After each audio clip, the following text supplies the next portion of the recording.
పవన్ కళ్యాణ్‌లో నాకు నచ్చిన గుణం ఏంటంటే, ఆయన ఎన్ని కష్టాలలో ఉన్నా, ఎన్ని ఇబ్బందులలో ఉన్నా, నాకు ఇది ఇబ్బంది, నాకు ఈ కష్టం ఉందని చెప్పి, అసలెప్పుడు ఎవరితోని చెప్పుకోడండి ఆయన. అతను పడ్డ బాధలు, అతను పడ్డ మానసిక ఒత్తిళ్ళు చెప్పుకోవాలంటే చాలా చాలా ఉన్నాయండి. అనుకోవచ్చు కొంతమంది, పవన్ కళ్యాణ్‌కేంటి సినిమా యాక్టర్ గదా! అతను యాక్షన్ చేస్తే ఒక సినిమా యాక్షన్ చేస్తే కొన్ని కోట్ల రూపాయలొస్తాయి గదా! అతనికెందుకు బాధ ఉంటది అని చెప్పి అనుకోవచ్చు. కానీ పవన్ కళ్యాణ్ కూడా ఒక మనిషే కదండీ! అతనికి కూడా కష్టాలనేవి రాకుండా ఎలాగుంటాయి? దగ్గర దగ్గర అతని లైఫ్ గురించి మనకు తెలియదంటూ ఏమీ లేదు. ఎన్నో కష్టాలు పడ్డాడు. ఎన్నో ఇబ్బందులు పడ్డాడు. సినీ ఫీల్డ్‌లో ఉన్నప్పుడు కూడా అతను పడ్డ కష్టాలనేవి మామూలు కష్టాలు కావు. కొంతమంది అనుకుంటారు, పవన్ కళ్యాణ్‌కి కోపం ఎక్కువ ఉంటదిరా! ఎవరేమని చెప్పినా గాని వినడు. ఎవరి మాట కూడా లెక్క చేయడు. ముక్కుసూటికి పోతా ఉంటాడు అని చెప్పి కొంతమంది అనంగా, చాలామంది అనంగా మనం వినే ఉంటాం. కానీ అది ముక్కుసూటిగా ఎందుకు పోతాడంటే, ఈ మాటలో కొంతవరకు నిజం ఉంది. ముక్కుసూటిగా పోతాడు. పవన్ కళ్యాణ్ గారికి కోపం ఎక్కువ అనంటే అది కోపం కాదండి. అతనికి నచ్చని పనులు ఎవరన్నా చేస్తే నిక్కచ్చిగా నిలదీసే వ్యక్తి ఆయన. తెలియని వాళ్ళు ఏమనుకుంటారు, అతన్ని గిట్టని వారు కూడా చాలామంది ఉంటారు. వాళ్ళు ఏమంటా ఉంటారంటే, పవన్ కళ్యాణ్‌కి కోపం ఎక్కువ అని చెప్పి అంటా ఉంటారు. అది పవన్ కళ్యాణ్‌కి వచ్చిన కోపం కాదు. ఎక్కడ అతనికి నచ్చని పనులు ఎవరన్నా చేస్తే అది గ్యారంటీగా పక్కా అడుగుతాడు ఆయన.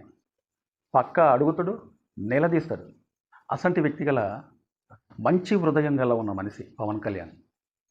అంత మంచి హృదయం అనేది లేకపోతే అసలు పార్టీ పెట్టకముందు, రాజకీయంలోకి రాకముందు ఆయన ఎన్ని దానాలు చేశారో, ఎన్ని సేవా కార్యక్రమాలు చేశారు అనేది కొంతమందికి తెలుసు, కొంతమందికి తెలియకపోవచ్చు. అతని ముఖంలో ఎప్పుడైనా మీరు గమనించే ఉంటారు. ఎంత బాధన్నా సరే చిరునవ్వు నవ్వుతూ ఉంటాడు. అతని మీద ఎవరైనా సరదాగా మాట్లాడినా, నచ్చని మాటలన్నా నవ్వుతూ ఉంటాడు. అది అతనిలో ఉన్న మంచి లక్షణం అనేది.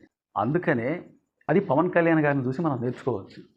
పవన్ కళ్యాణ్ గారి గురించి ఎందుకు చెప్తున్నారంటే, అతని వ్యక్తిత్వం, అతని మంచితనం, ఎన్ని ఆటుపోట్లు దెబ్బలు తిన్నా సరే, ఎన్ని అవమానాలు పడ్డా సరే, ఎవరు ఏమని అనుకున్నా సరే, ఒక పార్టీ పెట్టి నేను ప్రజాసేవ చేయాలి, ప్రజలకు నేనంటూ నాకు తోసిన సాయం అనేది చేయాలని చెప్పి అతను పార్టీ పెట్టిన తర్వాత అంతకు ముందు ఉన్న అవమానాల కన్నా, అంతకు ముందు ఉన్న బాధల కన్నా పార్టీ పెట్టిన తర్వాత అతన్ని విమర్శించిన వారు చాలామంది ఉన్నారు.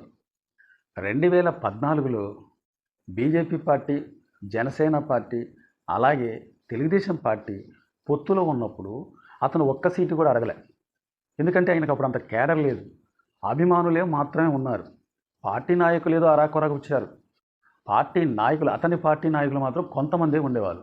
కానీ అతని వెనకాలంటూ ఎవరు ఉండేవారు కాదు. కాబట్టి అతను ఒక్క సీటు కూడా తీసుకోకుండా, ఎక్కడ కూడా పోటీ చేయకుండా 2014లో మాత్రం అతను కామ్గా ఉన్నారు.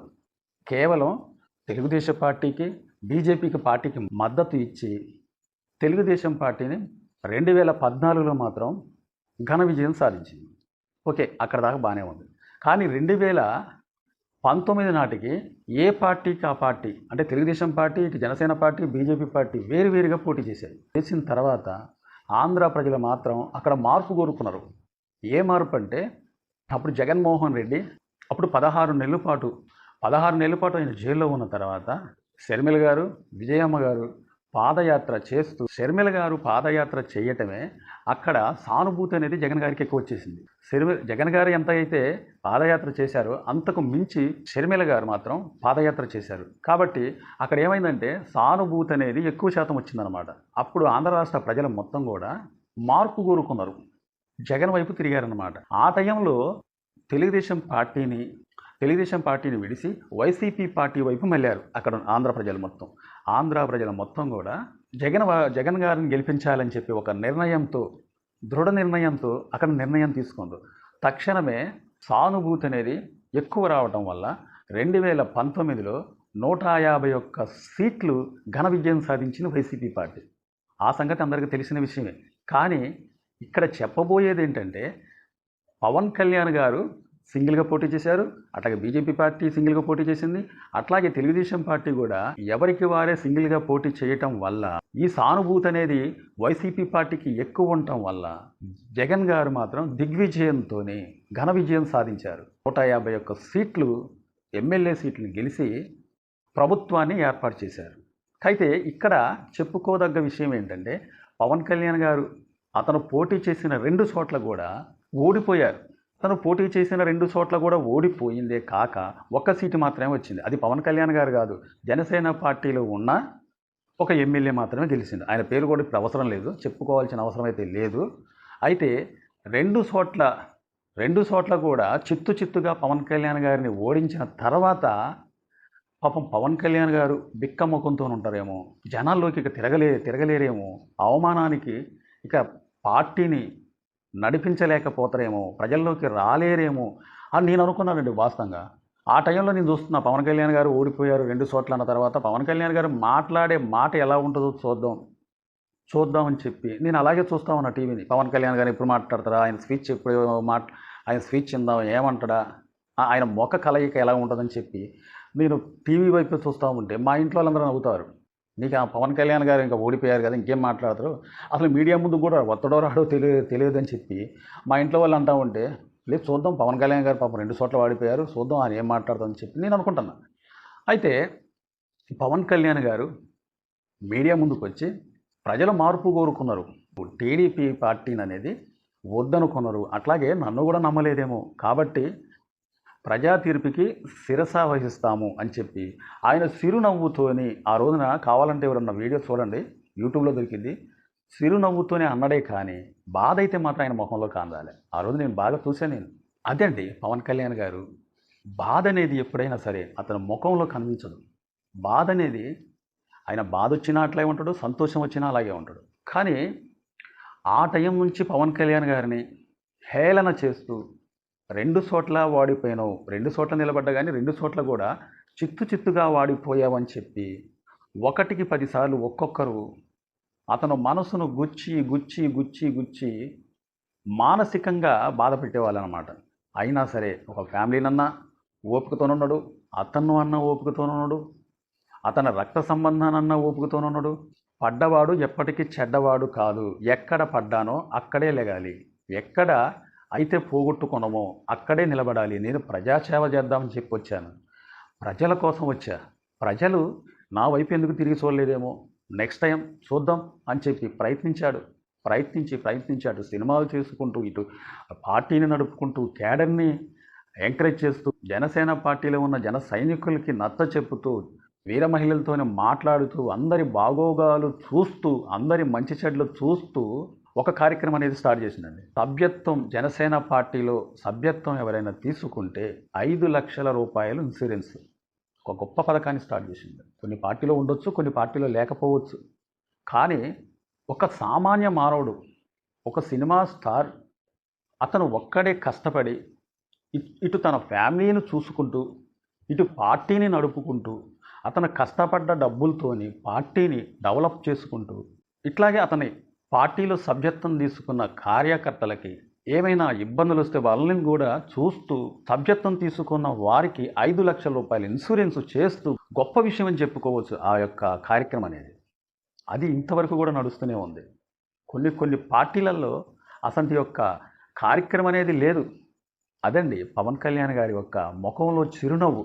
ఎంత నలిగినా, ఎంత అన్నా, ఎంత అవమానాలు, ఎంత తిట్టినా, ఆడవాళ్ళే కాదు మగవాళ్ళే కాదు చాలామంది కూడా అతన్ని తిట్టకుండా తిట్టేవారు. చూసాం, బూతులతోని కూడా ఆయన తిట్టేవారు. అలాగే ప్యాకేజీ స్టార్ అన్నారు. ప్యాకేజీ తీసుకోగా కూడా ఎవడో నిరూపించలే. ఒక సినిమా స్టార్ని తీసుకొని ప్యాకేజీ స్టార్ అని చెప్పారు. ప్యాకేజీ తీసుకుంటే ఊరుకుంటారంటే నిజంగా అయితే లేదు. పెళ్ళిళ్ళ స్టార్ అన్నారు, అవమానాలు చేశారు, చీత్కరించారు, చీకొట్టారు. అయినా సరే ఒక్కడిగా వచ్చాడు. లక్షల మందిని అతను వెంట చేసుకున్నారు. 2024లో షణ్ముఖ వ్యూహం అన్నారు. అసలు షణ్ముఖ వ్యూహం అంటే చాలామందికి అర్థం కాలేదు. షణ్ముఖ వ్యూహం ఏంటి, ఇదేదో కొత్త పదం లాగుంది అని చెప్పి చాలామంది జన సైనికులకు, కార్యకర్తలకు అర్థం కాలేదు. షణ్ముఖ వ్యూహం అంటే ఏంటో అనేది అవతల ఉన్న అవతల ఉన్న పార్టీలకి ధీటుగా నిలబడి ఎత్తుకు పై ఎత్తేసి ఎత్తు చేయాలని చెప్పి చూశాడు. ఒక్క మాటలో చెప్పాలంటే పవన్ కళ్యాణ్ గారి వాళ్ళు చేసే తప్పులు మాత్రం ఎత్తి చూపించేవాడు. అయినా సరే ఒక్కరిని కూడా పర్సనల్ విషయాలు లాగలే, ఫ్యామిలీ విషయాలు లాగల పవన్ కళ్యాణ్ గారు ఈ రోజుకు కూడా. అది ప్రజలు అర్థం చేసుకుంది, అతని పార్టీలో ఉన్న నాయకులను అర్థం చేసుకుంది, జన సైనికులు అర్థం చేసుకుంది, వీర మహిళలు అర్థం చేసుకుంది. ఒక సినిమాలో, అతని సినిమాలోనూ ఉంది ఒక డైలాగ్, ఎక్కడ తగ్గాలో అక్కడ తగ్గాలి, కానీ ఎక్కడ నెగ్గాలో అక్కడ నెగ్గి చూపిస్తాడని.